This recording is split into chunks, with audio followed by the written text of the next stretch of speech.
চলতি বছরটা নিজেদের সেরা ফর্মে নেই বাংলাদেশ দল। খেই হারিয়ে নিজেদের রীতিমতো খুঁজছে তারা। বিশ্বকাপের আগে অবশ্য কক্ষপথে ফিরতে অনুশীলন করছে টিম টাইগার্স।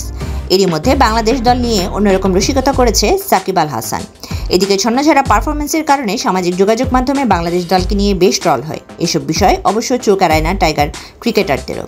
নেটিজেনরা বাংলাদেশ দলকে রসিকতা করে মায়ের দোয়া ক্রিকেট টিম নাম দিয়েছে। বিষয়টি অজানা নয় সাকিব শান্তদেরও।